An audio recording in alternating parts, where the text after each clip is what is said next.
Hello, welcome back to the Sorcerer's Cove, Volume 1, Episode 4. This is on Nicotiana rustica, or better known as sacred tobacco, and I'm getting straight into it today.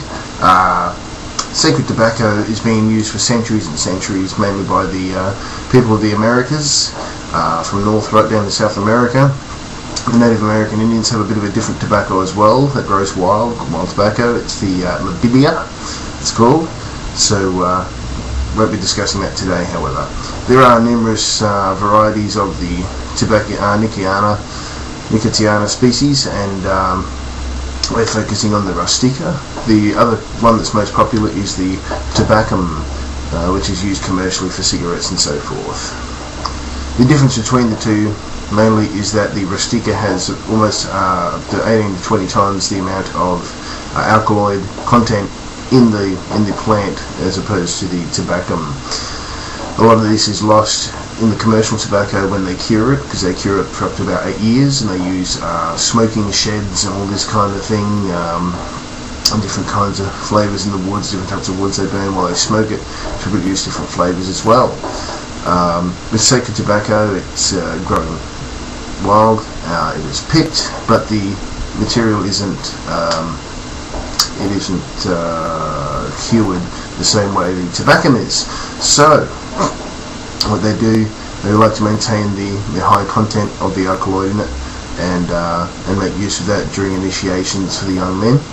And in those initiations, the tobacco is often rolled into large cigars, quantities that would probably kill a normal person like myself, or even most other people who aren't used to that. These guys grow up using it all the time.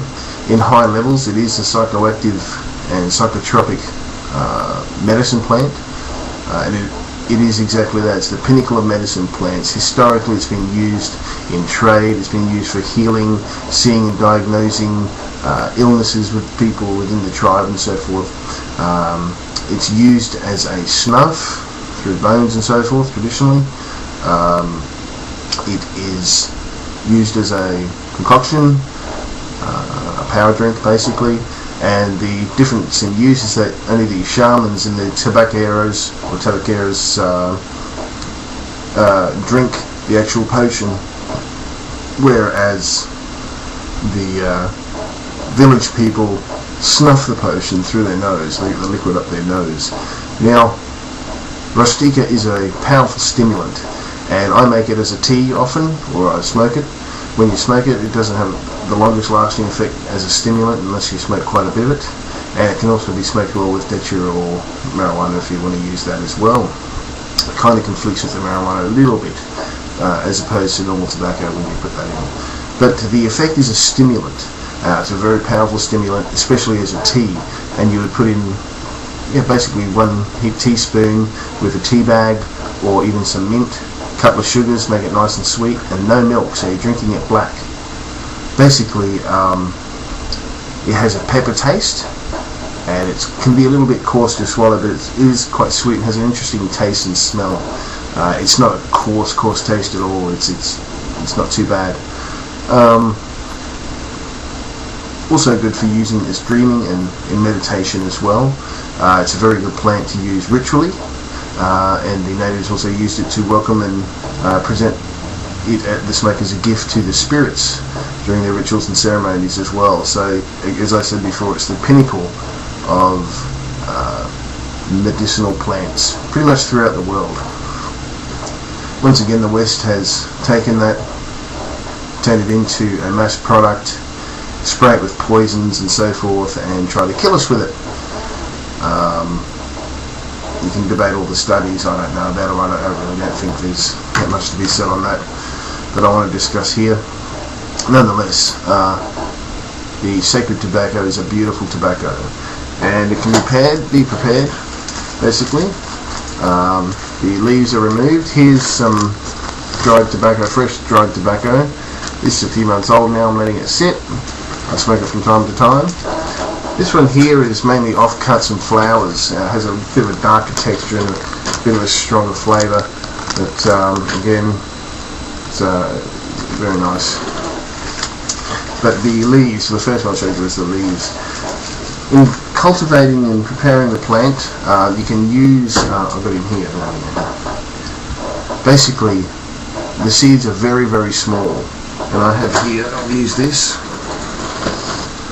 This is a seed pod with a flower. Okay, as you can see there, the seeds are really, really small, but you put some of them on some good rich soil. They need a lot of uptake in potassium and what's the other one? Nitrate, I think it is. Needs very high rich that, especially when you're removing at the end. But basically, put it on the soil, let it sit on the soil, and then just use a little bit of water, not too much, in a watering can to lightly settle the seeds into the soil. They require a lot of sun as well, so put them in a sunny spot, preferably at the beginning of summer, but I'm going to see how they go all the year through. I had a previous crop for myself. Don't sell it, it's for yourself, and keep it for your meditations and your ceremonies. It works wonders, it's great. It's not about getting high or anything like that. It doesn't really have that effect, but it's great for welcoming spirits and cleansing the area around you. It's good for healing and so forth as well, and chakras and energy matrices and so forth.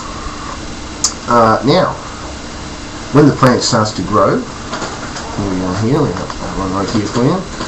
You have to sucker the plant, which basically is inside here in this little V. It'll grow those pods that I showed you before, and you be very careful. You get a razor blade and you cut down in there and in there, and you just take them all out. We want as much, and same with the flowers. So you tip the flowers, so you don't want them on there while it's growing. You want the plant to grow large and rich, and you want all that all the alkaloids going into the leaves and all the power going into the leaves, so you have a much bigger leaf, a much bigger plant. They can grow well over in the ground. They can grow well over 6 feet tall, and truly a beautiful plant. The guides that work within the spirits attached to them are very helpful, and they'll come straight away. I've had some great dreams with them, even in meditations. I've seen the plant, so like it was now just shining silver. We're just getting to know one another, and it was a great experience. It's a very helpful plant, beautiful healing spirits to it. When you smoke it, it cleans out all your pores. You kind of get this light film over yourself, and it cleans all the pores out, and it's great effects. So that's the show for now, and get growing, and I'll see you in the next episode, which is ayahuasca.